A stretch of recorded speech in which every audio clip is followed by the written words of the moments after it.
야곱이 기한을 다 채운 7년째 되는 날 아버지 라반의 계략으로 언니 레아에게 야곱을 빼앗기게 되고 맙니다. 졸지에 두 번째 부인이 되어버린 거죠. 게다가 레아가 언니가 4명의 아들을 낳는 동안 단 한 명의 자녀도 생산치 못합니다. 이 라헬의 팔은 언제나 비어 있었습니다.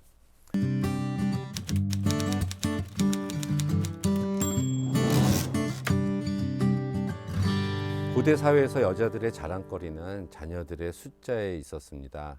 아이를 낳지 못하는 것은 큰 수치요, 슬픔이었습니다. 그리고 임신하지 못한다는 것은 하나님의 징벌로 이제 간주가 되고 있었습니다.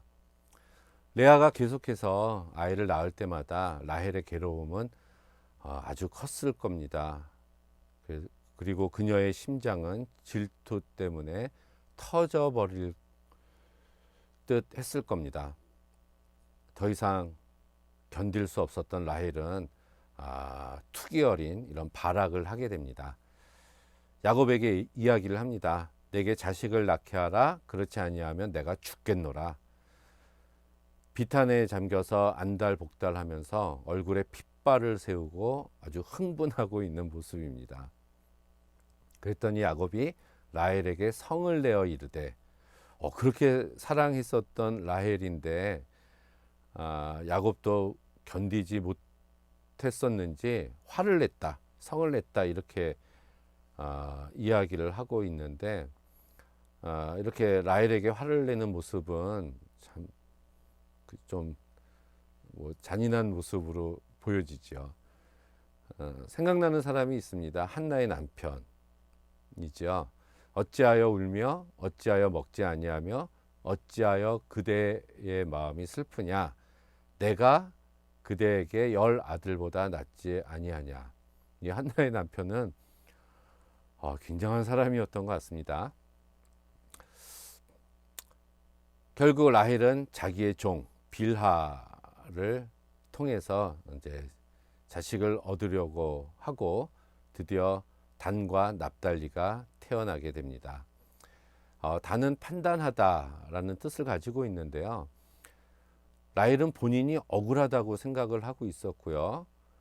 근데 하나님이 공의로운 판단을 하셨다. 이런 긍정적인 마음으로 언니로 인해서 받았던 이 상처가 단이 태어남으로 인해서 회복되었다. 이런 이야기를 하고 있는 것 같습니다. 그래서 내 억울함을 푸시려고 이런 말씀을 이런 말을 이제 라헬이 첨가하는데요. 이것은 하나님이 나에게 공의를 베푸셨다. 이게 그릇된 방법임에도 불구하고 하나님께서 아들을 주셨기 때문에 이 결과를 놓고 봤을 때 자신의 사정을 하나님께서 변호해 주신 것이다. 이런 의미를 가지고 단이라는 이름을 지었습니다. 억울했겠죠. 라헬의 입장에서 보면 결혼 첫날 밤을 언니에게 빼앗겼으니 말입니다. 모든 것을 아버지 라반이 꾸몄다고 하더라도 언니인 레아의 동의가 없으면 불가능한 일이었기 때문에 모든 것을 알면서도 야곱을 먼저 차지한 언니에 대한 원망, 억울함으로 인해서 아주 깊은 마음의 상처를 라헬이 받았고, 그러한 와중에 레아는 계속해서 아들을 낳게 되니까 아이를 낳을 때마다 비수가 돼서 가슴에 깊이 꽂혔을 겁니다. 법적으로도 언니가 정실 부인이 된 거고 자신이 두 번째 부인이 된 거죠. 그런데도 자식은 생기지 않고 언니만 계속 아들을 낳으니까 이제는 어떻게 해서든지 무엇을 해서라도 언니만은 반드시 이겨야 되겠다라는 생각을 가지고 있었기 때문에 반드시 언니를 이기려고 하는 마음으로 남편을 또 다른 여자의 품에 안긴 겁니다. 두 번째 아들의 빌하가 낳은 두 번째 아들의 이름은 납달리인데요. 경쟁하다 이런 뜻을 가지고 있습니다.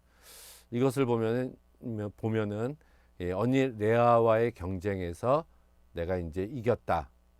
이제 4대2가 되지 않았습니까? 4대2 이제 해볼 만하다. 하나님께서 드디어 내 편이 되셨다라는 것을 은근히 자랑하는 말입니다.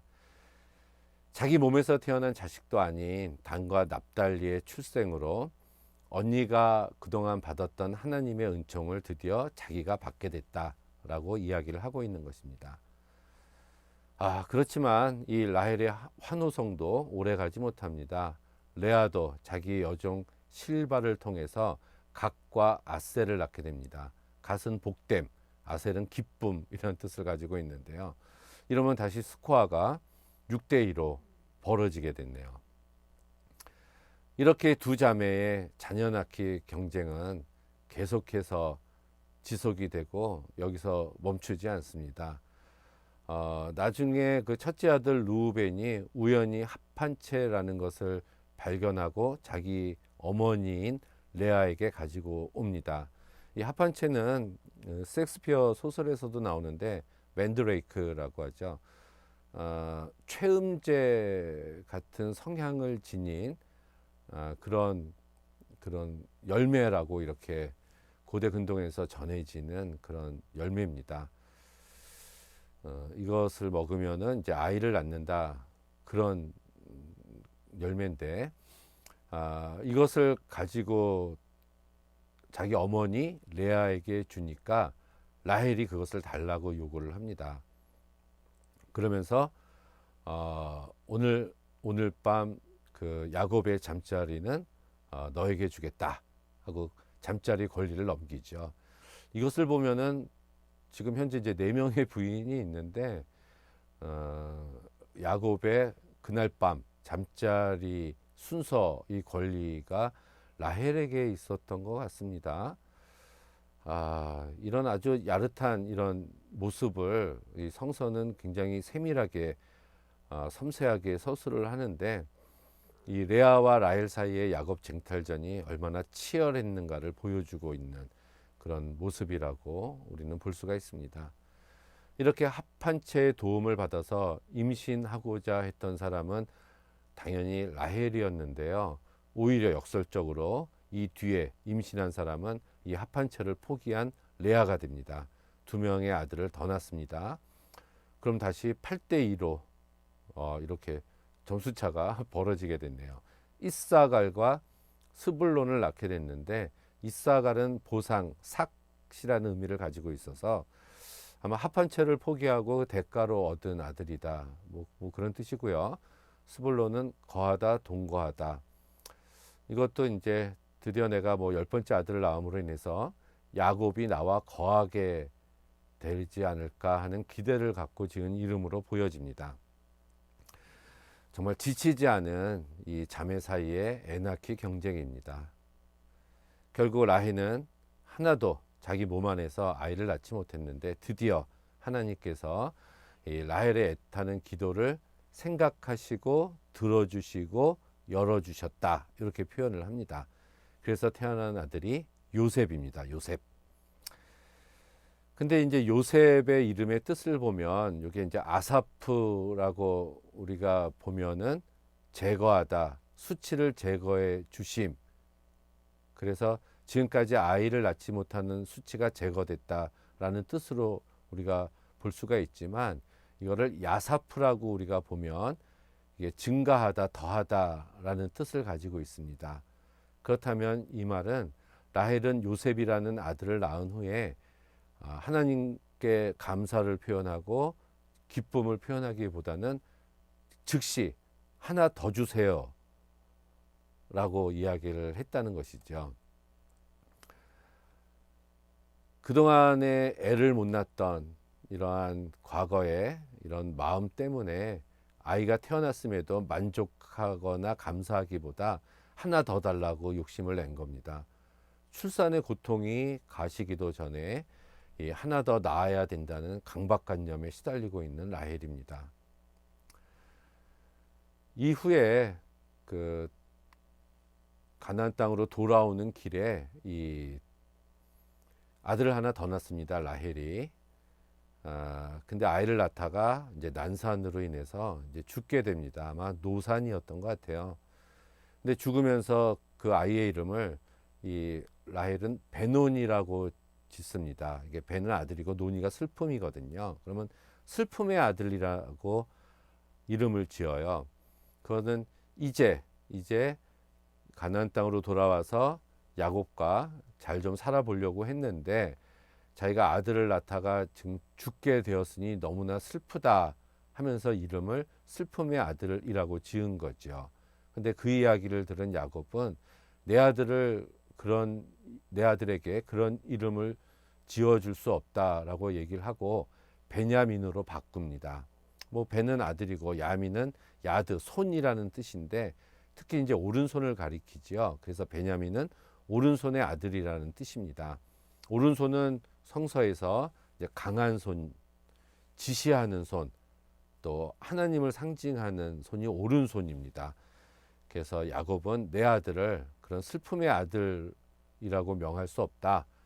오른손 강한 자의 아들로 키우겠다라고 이제 이름을 바꿔주는데 뭐 야곱이 지은 아들의 이름을 지은 첫 번째로 볼 수가 있습니다.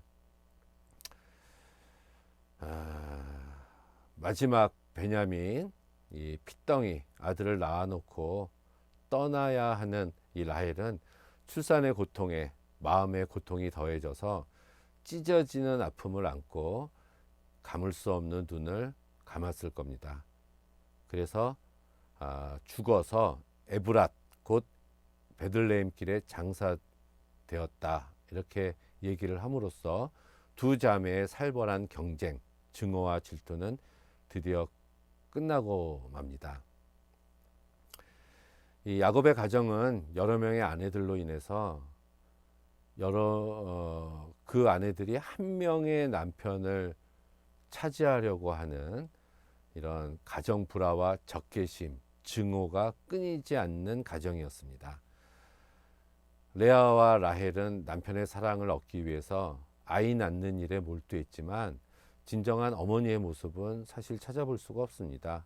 이 세상에 던져진 12명의 아들과 1명의 딸, 이 아이들은 가정 불화와 질투심이 난무하는 속에서 역기능적 가정의 아이들로 성장할 수밖에 없었습니다. 이러한 환경 속에서 자란 아이들이 온전하게 성장하기를 기대하기는 어렵지 않습니까? 나중에 르우벤이 이 야곱의 첩과 이렇게 동침을 하는 일도 벌어지고 또 10명의 아들들이 작당을 해서 요셉을 그 애굽에 팔아넘기는 일도 벌어지지 않습니까? 안타까운 일이죠. 이 라헬은 야곱을 독차지하려고 함으로써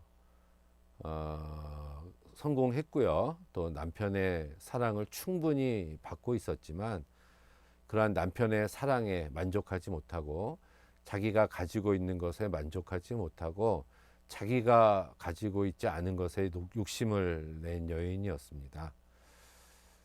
라헬과 레아가 비참하게 살았다는 것은 끊임없이 상대가 가진 것과 자기가 가진 것을 비교하고 질투했기 때문에 그런 불행한 삶을 산 것은 아니었을까요?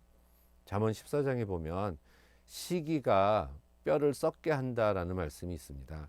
살이 썩는 것도 고통스럽지만 뼈가 썩는 일은 더 크게 고통스러운 온몸이 무너져 내리는 고통인 것입니다. 다른 사람을 질투한다는 것은 그에게 그렇게 좋은 것을 허락하신 하나님을 인정할 수 없다는 말로까지 우리가 해석할 수가 있습니다. 그렇다면 결국 시기심은 나보다 더 많이 가지고 있는 나보다 나은 사람을 내가 시기하고 미워하는 것이 아니라 그들에게 그것을 허락하신 하나님을 미워하는 것입니다. 다른 사람이 가지고 있는 것과 내가 가지고 있는 건 모두 하나님의 선물로 인식하고 우리가 살아간다면, 그리고 하나님께 감사를 드린다면 이러한 시기와 질투는 멈추게 될 겁니다. 우리도 이제 남들과 비교하는 것을 멈추고 있는 그대로의 우리 자신의 모습과 타인의 모습을 바라보고 살아가야 될 줄로 믿습니다. 그렇기 때문에 우리가 이 세상을 살아가면서 유일하게 비교할 대상은 다른 사람이 아니라 하나님입니다. 내가 내 이웃만큼 선하냐, 내가 내 이웃만큼 잘하느냐, 뭐 이런 걸 가지고 이웃을 비교하는 것이 아니라 내가 하나님만큼 선하냐, 내가 하나님과 얼마나 닮아 있느냐, 이것이 중요하다는 얘기죠. 우리가 인간적 비교를 통해서 우리 자신을 판단하는 한 우리는 자만에 빠질 여지가 굉장히 많습니다. 그러나 하나님 또 예수 그리스도와 우리 자신을 비교할 때 우리는 먼저 낮아지게 되고, 그럴 때 비로소 믿음이라는 것이 생기게 됩니다. 하나님의 긍휼하심에 의존하는 것밖에는 믿음을 얻을 다른 길이 없기 때문에 그렇습니다. 자신과 타인을 비교하는 이런 함정에서 벗어나서 하나님의 긍휼하심에 의지하는 삶을 살아가도록 합시다.